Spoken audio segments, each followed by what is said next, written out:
Are you eating too much protein every day? Find out on this next episode of Digest This.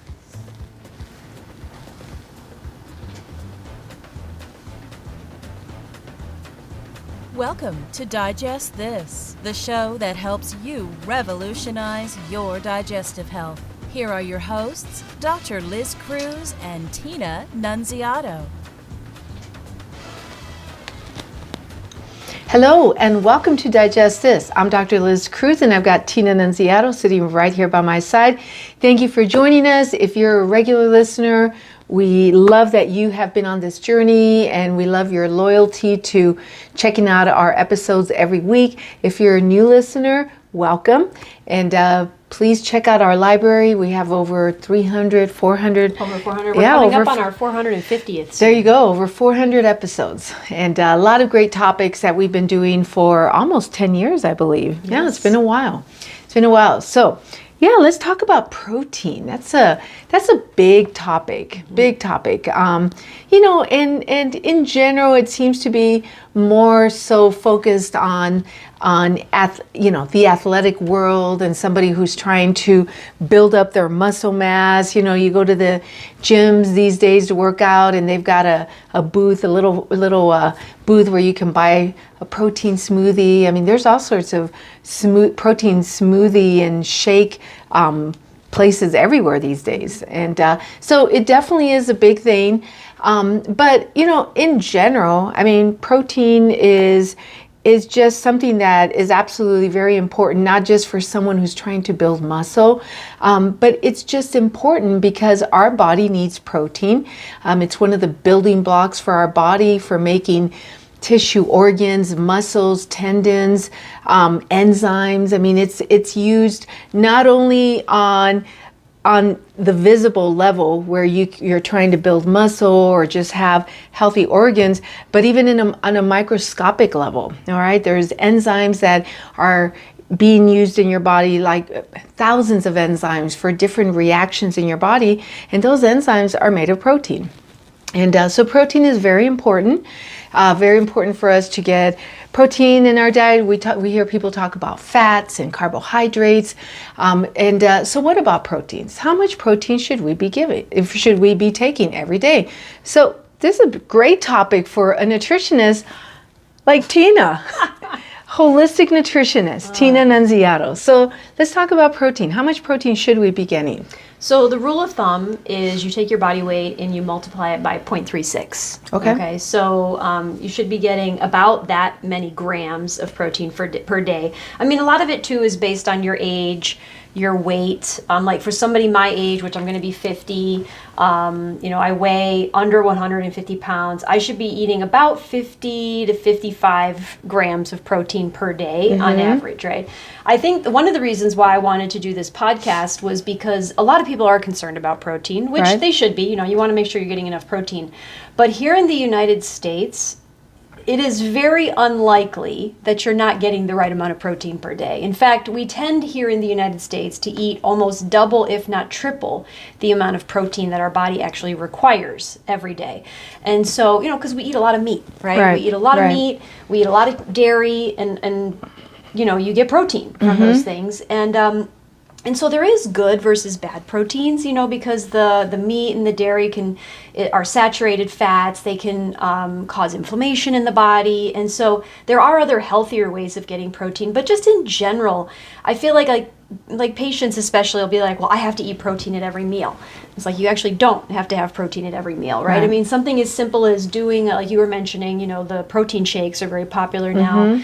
We have a pea protein that we use in our green smoothie every morning, and that has 20 grams of protein. So if you and I split that smoothie in the morning, right off the bat, you and I are getting 10 grams of protein, right? Just from 20 grams per scoop. Right, just from the pea protein powder, right? Okay. And then if you eat, like today, we had tuna for lunch, right? And a can of tuna has a lot of protein. It has about how much?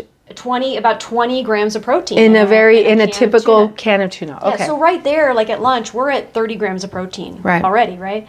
And so, tonight, for example, we're going to eat like a like a okra stir fry kind of thing, and I was going to make quinoa with that, right? And quinoa also has a good amount of protein, right? Yeah. So between fish and plant-based proteins like grains, like quinoa, beans, we eat a lot of beans. You can do soy, like tofu and things like that, but nuts and seeds also have a lot of protein. So if we snack on almonds this afternoon, that's going to give us anywhere from 5 to 8 grams of protein, depending on how much we eat.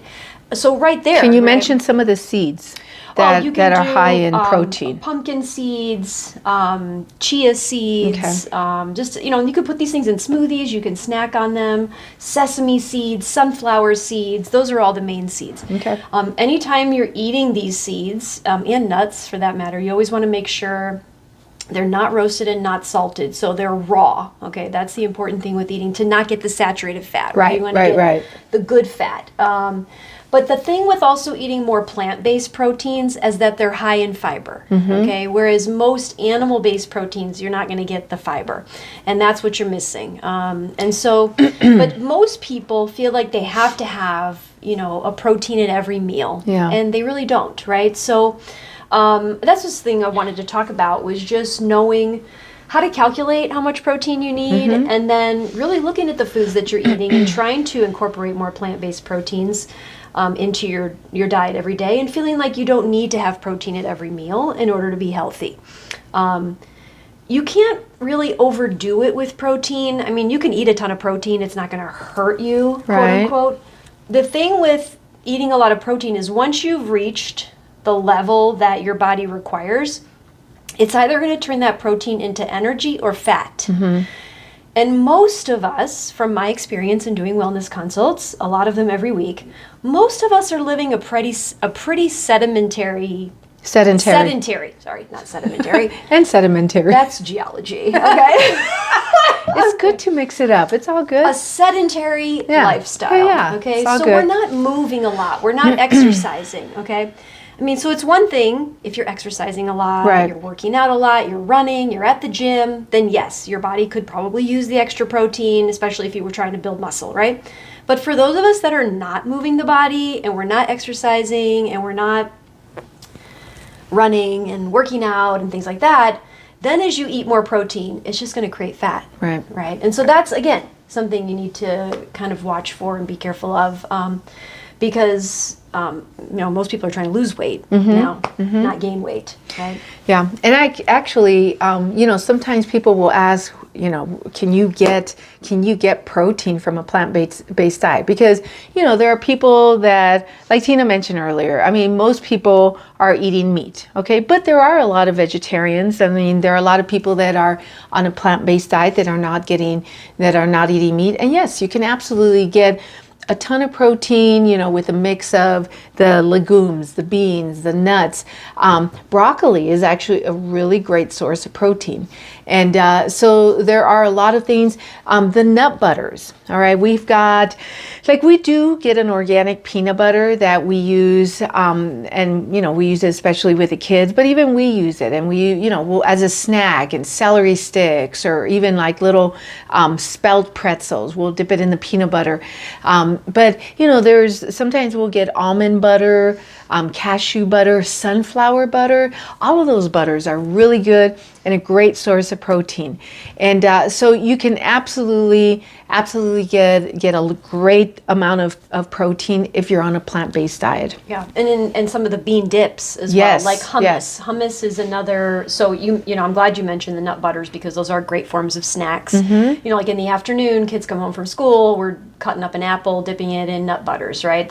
You're getting your protein and your good fiber from the apple, right? That's the part that we really need, is that good fiber from the protein that we're eating.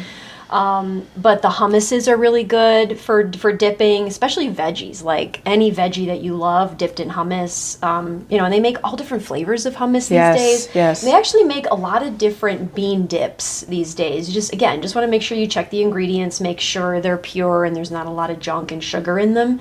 But bean dips are a great way of getting your protein as well. Absolutely. aside from just eating, raw nuts and seeds Right. all the time. But yeah, canned beans, like we have, our whole pantry is filled with canned beans. We use them in all different ways. You can throw them in salads. You can add them to your main meal. Like one of the dishes we talked about when we were talking about, quick and easy meals to make that are, cheap to make, is adding a can of beans to, let's say a noodle dish you're making with bok choy, right? And if you don't want to use soy, because some people don't like to use soy or tofu, you can throw beans in that dish, right? And get your protein from the beans. It's a great source. And actually, even pasta has some protein in it. And especially if you're using pastas that are made like from chickpeas, okay? Or quinoa. Chickpeas or quinoa, you're definitely going to get protein from that. And like Tina said, I mean, we actually like to take some pasta, some chickpea pasta, and slice up tomatoes and some sort of a green and put in that can of beans. And it really is so good, so delicious. Put some olive oil and sea salt and pepper, and it's so good for you. And you'll be getting, all of your classes of food in that. All right. So because it is important to get a good balance in your carbohydrates, your fats, and your proteins. And, a lot of patients throughout the years have asked about certain diets that have been out there, certain diets that have been mainly protein or mainly carbohydrates. And I've always said, look, I'm not a huge fan of these fad diets that just focus on one food group, because your body needs all the food groups. You need a good balance of fats. You need healthy fats. Avocados are a great source of healthy fats. You do need carbs, and you need the protein. So definitely, it's about quality though, yes, over quantity. Absolutely. Right? So even like the kids were talking recently about how their friends, or they're noticing on TikTok videos, a lot of focus on how many grams of this people are consuming a day. How many grams? Like everyone's weighing their food, and seeing how much they're eating, and you could eat the proper number of grams of food or whatever, but it could be crap. I mean, it could be a donut, right? And so it's not about the quantity, it's about the quality of the food that you're eating. And that's where, I feel like more of a plant-based protein diet is definitely healthier. I mean, there was a study done that we found on there was a GoodRx Health article that I saw. It was a study done in 2016 where they looked at 130,000 American adults and found that those that were intaking more animal-based proteins had a higher risk of mortality than those that were taking in plant-based proteins. So, and again, that's just because of the increase in cholesterol that comes with the plant-based protein, the saturated fats. Yeah. Well, and while we're talking about that, a plug for colon cancer awareness, there have definitely been studies also that show that populations of people that have a higher meat intake, especially processed meats, the processed meats, like red meat, meats, hot dogs, deli meats, have a higher risk of colon cancer than those that don't have a high intake of red meat or those processed meats. And so it's definitely something to keep in mind. I mean, there are definitely studies out there where they've done these comparisons, and so it's, I mean, the studies, the evidence is out there, but just it's very important to keep that balance, like Tina said. If you're living in America, you probably are getting plenty of protein, plenty of protein, and but balance. And again, it's a quality. It's a quality that counts. So if you want to connect with us, you can find us on our website, drlizcruz.com. There's a magenta colored button on the homepage that you can click, and you can schedule a free 30-minute wellness consult, and that can be done from anywhere because it's done over the phone. It's free to you, and so that's our gift to you. And if you haven't rated our program, please rate us and please give us a 5. It'll help other people like you to find us. And lastly, if you have not subscribed, please subscribe so that you never miss an episode. Thank you so much for joining us, and we will catch you on the next episode. Thank you for joining Dr. Liz Cruz and Tina Nunziato. To learn more about their revolutionary products and services, go online to www.drlizcruz.com.